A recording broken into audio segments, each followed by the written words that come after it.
देखिए फर्टिलाइजेशन के बाद क्या होता है, फर्टिलाइजेशन के बाद हमारे पास प्राइमरी एंडोस्पर्म सेल होता है और जाइगोट होता है। प्राइमरी एंडोस्पर्म सेल जो है वो आगे जाके क्या बनाता है, एंडोस्पर्म बनाता है।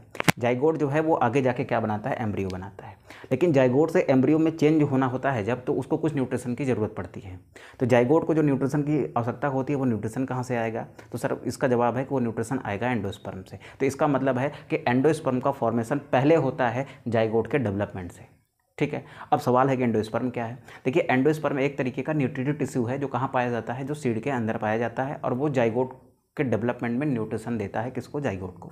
ठीक है, फिर हमने बात करी कि जाइगोट का डेवलपमेंट होने से पहले एंडोस्पर्म डेवलपमेंट हो जाएगा। तो एंडोस्पर्म डेवलपमेंट होगा कैसे, आइए समझते हैं।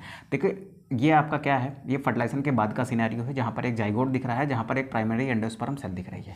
प्राइमरी एंडोस्पर्म सेल में होती है माइटोसिस, और वो माइटोसिस फ्री न्यूक्लियर डिवीजन होता है। फ्री न्यूक्लियर डिवीजन का मतलब है कि वहाँ पर कैरियोकाइनेसिस हो रही है, यानी न्यूक्लियस का डिवीजन हो रहा है, बट साइटोकाइनेसिस नहीं हो रही है, यानी karyokinesis is not followed by cytokinesis. ठीक है, अब आगे देखिए क्या होगा, जब साइटोकाइनेसिस नहीं होगी यानी सेल वॉल का फॉर्मेशन नहीं होगा। सेल वॉल का फॉर्मेशन नहीं होगा तो बहुत सारे न्यूक्लियस ऐसे बन जाएंगे। अब बहुत सारे न्यूक्लियस बन जाएंगे बेटा ऐसे, तो ये जो बहुत सारे न्यूक्लियस वाली आपको एंडोस्पर्म दिख रही है ना, इसको हम क्या कहते हैं, न्यूक्लियर एंडोस्पर्म कहते हैं। फिर कुछ टाइम बाद इसी न्यूक्लियर एंडोस्पर्म में धीरे धीरे क्या होगी, साइटोकाइनेसिस स्टार्ट होगी। जब साइटोकाइनेसिस स्टार्ट होगी तो इसमें क्या फॉर्मेशन चालू हो जाएगा, इसमें सेल वॉल का फॉर्मेशन चालू हो जाएगा। अब ये न्यूक्लियर एंडोस्पर्म किस में बदल रही है, सेलुलर एंडोस्पर्म में बदल रही है। इसका क्लासिकल एग्जांपल हमने क्या बताया आपको, कोकोनट।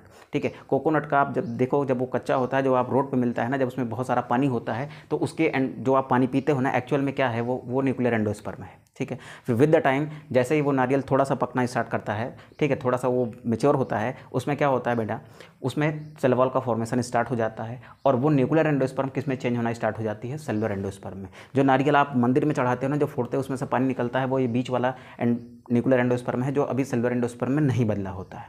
लेकिन फोड़ने के बाद आपको क्या मिलता है, फोड़ने के बाद वहाँ पर आपको एक वाइट कलर का पार्ट मिलता है, जिसको खाने पर बहुत मीठा सा महसूस होता है। तो वो क्या है भैया, वो आपका सेलुलर एंडोस्पर्म है। ठीक है, और वही नारियल थोड़ा सा और मैच्योर हो जाता है ना, तो नारियल सूख जाता है। जब सूख जाता है तो उसके अंदर पानी नहीं होता। जब पानी नहीं होता, इसका मतलब क्या है कि न्यूक्लियर एंडोस्पर्म पूरी तरीके से खत्म हो गई है और चेंज हो गई है किस में, वो चेंज हो गई है सेलुलर एंडोस्पर्म में।